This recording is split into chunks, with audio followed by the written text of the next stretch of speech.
But I did think there were signs of life on the show. If you as a standalone Dynamite, I enjoyed it. I thought it was one of the better shows they've had in a good while. As far as the individual things on the show, yeah, I think I'm with you. The wrestling was to a good standard. Nothing massively, stood out as a great match. It was one of those shows where I know you've got to do them sometimes, but there are a couple of perplexing decisions, like why was Jay White giving Mark Briscoe a shot at his world title shot at Full Gear, and also I'm not someone who's bothered that necessarily, especially on TV. Let's say on TV, that match outcomes are predictable. Obviously, you want it to be more predictable, less predictable on a pay-per-view or when it's a big match. But TV matches, I think that's fine. Something's predictable. But in that situation, like, don't waste the stipulation like that. You just didn't need to say it in the first place because everyone knew that Jay White was beating Mark Briscoe, and we weren't getting Mark Briscoe versus MJF. And to that point, MJF and Daniel Garcia, same situation. There was no world where Daniel Garcia was winning that match either. Yeah, like I say, mixed one. On that point, like on the Garcia stuff, I think for me, like the MJF and Friends stuff continues to be, I think it's AEW in a nutshell when we come to do that State of AEW show with Garrett next week. Who I think Garrett's a bit more positive.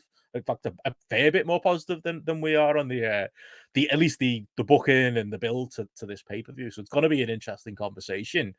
But I think MJF is probably like just the shining beacon of things that are right and things that are wrong with the company. You look at the quarter hours and his segments do great. As I had up on the screen there, WrestleNomics.com if you want more where that came from.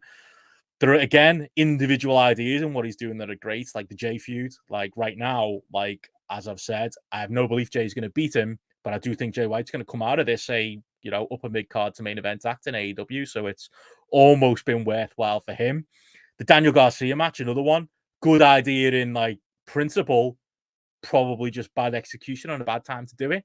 I get it. Like, if I had to guess how that match came about, it was just based on MJF's Twitter activity this week, where he's been post a picture of himself, didn't he, with the rest of the under 30 AEW roster. He's seen what's going on with Daniel Garcia and the kind of lack of use and the fact that he's just been kind of abandoned as a spare part coming out of the JAS, and he's wanted to do something with it, which I think is commendable. And I said on the, on Spotlight, felt a bit like, when Triple H worked with Taka Michinoku or, Shelton Benjamin, that type of match I was kind of hoping out of it. It didn't really reach those heights. I think it was the weaker end of what I might have expected out of the match between the two.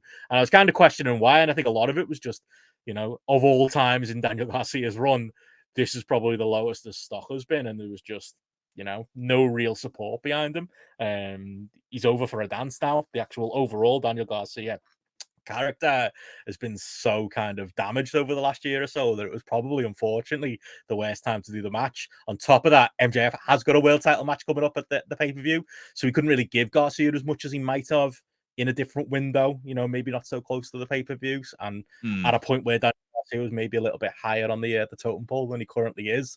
So it's kind of just a foregone conclusion, really. And yeah, I thought it was weak, really, built around basically MJF out technical wrestling Daniel Garcia. So yeah, for something that in principle I like the idea of, in practice I just don't think it really worked. And I think that's true of a lot of MJF's ideas, even down to the fucking opening segments of the show where like we're still doing that stuff where he turns a corner and there's another rival, and he turns another corner and there's somebody else. Then somebody pops out of a window, and then Adam Cole rings him on his phone and he can magically broadcast it to the TV, despite the fact his phone's in his pocket, so there's no way Adam Cole will be able to see him back.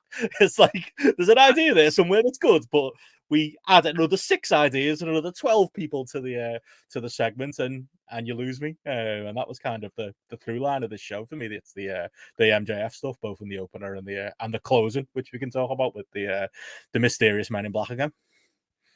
I think as well with it, like it's interesting. You like the idea of the way that they're presenting it, because the idea that everyone's gunning for the world champion, in theory, I'm absolutely fine with.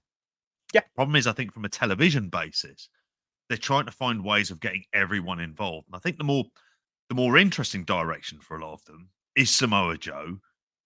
Like in terms of the way that they're doing that, at least it's like, okay, you're getting the idea that he's going to be teaming with him to defend the Ring of Honor tag belts, which is strange given how little Samoa Joe appears to feel about Ring of Honor titles, is what we learned this week. Talk about that.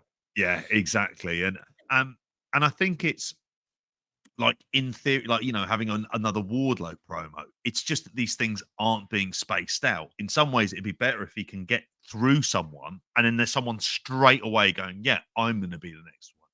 And so after a while, it's like, Jesus Christ, he's tired. He's kind of being worn down. He's being beaten up. That for me is the much more interesting dynamic that Like, I'd like to see them going in there. But it's still as a program throwing a lot of stuff at you for you to try and focus on. And that's my fundamental issue with it. yeah, I understand that. I mean, I like the idea that, like, how many times have we talked about in AEW, the world title hasn't been the focus of the promotion. Mm. It is that you're one step forward and you're two steps backwards, but also running that story in conjunction with a belt steal angle that's continued on for, like, to the point of ridiculousness now. Why is Jay White still got the belt? You know, again, there's a good idea there, and then there's a bad idea that dilutes it. It's like the Wardlow thing you mentioned there. Just wants to cut in with that. Wardlow, I think his performance on the promo this week was incredible. Like, I haven't really thought much of him when I've seen him in ring. He looks just a little bit, I don't know, not Wardlow like. He looks like he got the call for TV and, like, left. You know, I don't know if he was even in a gym, left the gym and came straight to TV every time he's on. He just looks like a very unmotivated man. But in the promo, he was great. But again, the problem with that is his delivery was great. Material made no sense. Like, he's talking about MJF took everything from him. No, he didn't, mate. You beat him. Like, you beat him we forget that because of the promo the night after. So I suppose there's you know, he's trying to use the shoot stuff because in reality, MJF took all the focus away from him because MJF put him over clean as a whistle at the pay-per-view, and then the night after cut the Tony Khan promo, and then no one was talking about Wardlow. But in kayfabe, I don't know if that works. Like, cause make you smash through him. Like, it's your fault that you're not doing anything. But again, there's good and there's bad there, and that's the thing. There's just no filter, I think, in the overall. It's like you know, like I said there, the ending of the show. You know, there's something there, the mystery behind who's the man in the mask. Presumably, it's Adam Cole. If not, it's going to be one of those. It was me, Austin, all along. Where it turns out to be the devil is actually MJF, and you know, the greatest trick the devil ever pulled. I'm sure he'll pull that line out, and it'll be that. But I like it. I like a bit of intrigue in me wrestling. That's interesting. But even then, like the way they do, like it feels very. You mentioned, and this is an original point. I've heard a few people make that point this week. It's very MLW. I think we actually said it a few weeks ago. It's very like Contra. It's very Kurt Bauer booked. You know, it's very Retribution. Though again, tonally, I don't know if it really fits with the show. Tonally, I'm not sure how you're going to make it make sense when it turns out it's, you know, crazy Roderick Strong, who's one of the men behind one of these masks. And then even then, MJF had to over-egg the pudding and was like screaming like somebody had been murdered. Like, you know, oh, great. Now, you know, and it was funny, Samoa Joe being like, see, now you've got no one else to watch your back. And it was like, I mean, like the three professional wrestlers, one of them took a bump through a window. Are they dead? No, they're fine. Like, it's it's not that dramatic, mate. It's not the end of the world. They'll be back next week, based on normal wrestling logic. So, like, why is MJF acting It happens every fucking week, every week for 5 years. It wasn't violent enough. If you wanted that to be the takeaway, oh, MJF's lost 3 of his allies, it needed to be more violent than it was, and it was not that it was cartoony, but it was very, I don't know, very WWE, very MLW, just not really. Yeah, like again, not exactly the Horseman, you know, breaking limbs. It just wasn't the, you know, just didn't have the effect I wanted out of it really. And you know, you mentioned the Samoa Joe thing, like that's the other thing. Like, you know, we're talking it's like again, in principle, absolutely fine with Samoa Joe. He shouldn't have the TV title. We said it when he lost to CM Punk. We said it when he lost to MJF the second time. Like, what's the point in him being ROH TV champion when none of these main eventers actually want the belt? So I think that's what a lot of this Dynamite was. Solutions for problems, but maybe, you know, a little bit late, you know, or maybe like, yes, the solution is right, but I think they struggle to make it make sense in the TV. They struggle to. Samoa Joe cut a hell of a promo, but I still don't fully understand why he doesn't want the TV belt because he's had it this entire time. It's not like it stopped him having world title shots because he continued to have them even though he was TV champion. And also, like, he doesn't want the TV belt, but he wants the team with MJF to go for the ROH tag belts, even though the reason he dropped the TV belt was because he only wants to focus on the world title. It's muddied. There's a good idea. There's a nugget of a good idea in there. Yeah. But it doesn't feel like anyone sat down and thought about it for more than 5 minutes. And I think as well, like, if you told me that it was going to be him versus Joe, at the Long Island show, I'd be kind of all right with that. Like, Mm, as I think we said before, like you setting up your next few challenges, assuming they're doing pay-per-views pretty much every month, which is how it feels at the moment, then I'm kind of all right with that. And Samoa Joe as a challenger of the month is a perfectly decent idea. And I liked the promo work between them two as well. Like you say, there's the nugget of a good idea, but I think you hit the nail on the head. Is it is one of these things where they're basically solving self-inflicted problems. They create these problems and these booking holes, and then they have to try and fix them. And I always think, well, the problem is that you've set this up in the first place, and that you're probably going to end up doing it again. And that's your kind of issue, is that there isn't like, okay, you can get away with it for like a week, 2 weeks. That we've got the pay per view, not this weekend, the weekend after on the Saturday, and then what? Are we going to end up back in the same situation? Because we have done over the last mm, few months. And I always found the Ring of Honor TV title just to be a complete oxymoron anyway, because they haven't got a TV deal, as we discussed earlier. So it is the epitome of a pointless title. I mean, Samoa Joe should be going for the Ring of Honor World, given his Ring of Honor history and everything else. that's what I He should thought be he was going going for to the say. world title, Honestly, nothing. Him versus Eddie Kingston, I'm down with that. That would be a well, cracking challenger for Death Before Dishonor well, he wants the tag belts, JP, which again also makes no or sense Final because, Battle. like, maybe I'm picking too much at wrestling logic, but didn't MJF defend the titles on his own quite easily against one of ROH's top tag teams in the Righteous? Is he really Yeah, that desperate for a partner to go against the Gun Club? Like, I don't like. Again, good idea. Joe's doing great with the material, but I don't think the material is good. Is what the issue is there, but. Yeah, I mean, to that point, I thought Keith Lee and Samoa Joe was it was what it was. Samoa Joe at this age, Keith Lee mm, at this age. Or Keith Lee's not even old. He's just, for whatever reason, not the man he was. mm. I would have paid good money for this at your call 5 years ago, JP. Oh, As it stood, we kind of got the well worked but relatively slow motion version of it. As far as a match goes, as far as the other stuff on the show, like I say, there was stuff I liked. I loved Sting and Darby versus the Outrunners. I'm just always going to be an Outrunners guy. yeah, Like I know. And it's funny because I think as in totality, there's too much light-hearted stuff on AEW, but it doesn't mean there aren't individual light-hearted acts alike. And the Outrunners is, WCW Saturday Night Jobbers. He can get away with it there. And I think that, it felt just felt right to see Sting job them out. You know what I mean? It was just like, oh, Sting and Darby got a nice little run out and, they smash through these twos you need wrestlers like that on your roster who can take yeah. a loss. I can live with it at that point in the card. So yeah, I enjoyed that. I thought Timeless Tony was probably one of the better skits she's done. With with Sheeda kind of bringing a little bit of a real life element to it. I don't know how I feel about the Mariah May thing. I think on balance, I'm positive on it. It might just be because though I'm an EW like Tony Khan, I'm an EWR booker. And back in the day on my saves, I used to constantly rerun the Trish Stratus and Mickey James angle. I had the cracking one in my EWR save JP with I had Amazing Red coming to WWE and he was Rey Mysterio's stalker. And got me loads of great ratings and yeah, loads of great matches out of it as well. I like a little story like that, and I will say the negative of it is you kind of leave him behind, a real life achievements and treating her as a stardom star who's coming in. But she's coming in as a defined character. And I think I'm willing to give Mm, it time. I think if she's like that stalker type who maybe sides with Tony initially and then eventually turns on her and then eventually we get a match. I think there's a nugget of something there. Maybe I'm being too nice with it because overall I don't really love the Tony stuff, but I actually thought that was a bit of a positive on the show.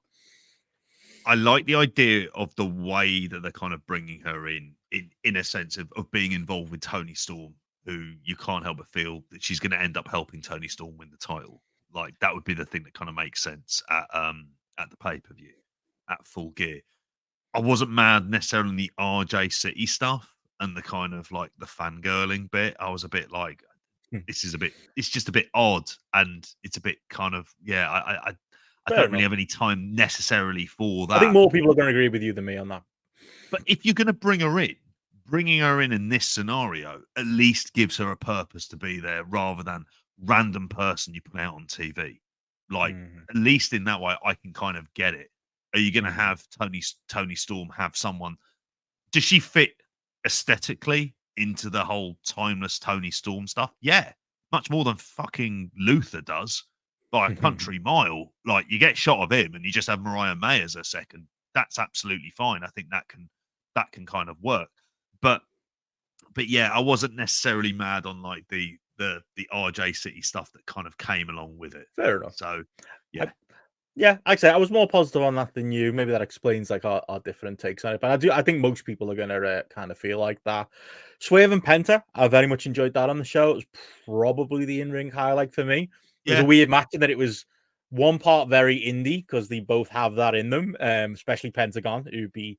I always think he'd be better. He's better off in live arenas than he is on live TV, repeating his spots. He's like a fucking magpie. He just collects all these different spots that are going to get an easy reaction from the crowd, and that's what a worker does. You know, respect it in some ways, but doesn't always make for the most entertaining TV matches when he's constantly doing his zero miedos and his woos and all of that stuff. But I think Swerve pulled something out of him, and I think they had a really, really like hot match. I thought a couple of vicious spots. That one where Penta's legs were hooked on the rope and Swerve did like double stomp to the outside, fucking great. And then what felt like a popcorn match felt like it got a little bit more serious, and I thought they had that a good match. Again, blows my mind as a former Lucha Underground fan, JP, that I'm watching Pentagon Jr. against fucking Killshot, and Killshot is Yeah. 10 times cooler than Pentagon Jr. these days. Couldn't have told me that years ago, but then years ago I wouldn't have expected Alex Abrahantes to be following around Pentagon while he tries to break people's arms. So it's not a Penta match if I don't moan about Alex, but I enjoyed it on its own merits. But I would say, yeah, I did. It was tempered a little bit by, I think, I don't know. I like the post match, definitely. Hangman showing some fire, always into it. Hangman being arsed, always into it.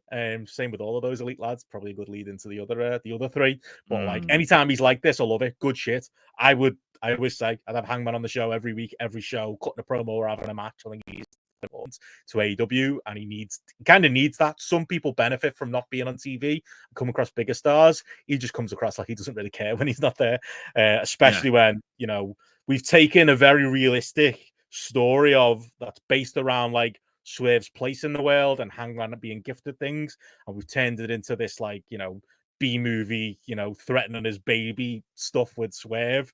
It's took a real like turn that I don't enjoy. This feud that overall I do like, but if you're gonna do that, you need Hangman to play his part and be angry and to do fucking mad shit like he did to Swerve here. So that was a positive. Negative is I suppose that Swerve was apparently despite Swerve committing these crimes, the commentators put over that it was Hangman that was banned from ringside, and Hangman being the good soldier waited until the match finished to get involved. They kind of feel like, mate, at that point, do the rules really matter? Why are you waiting? Just go out there and kill him. But it did come eventually, and I thought it was well done.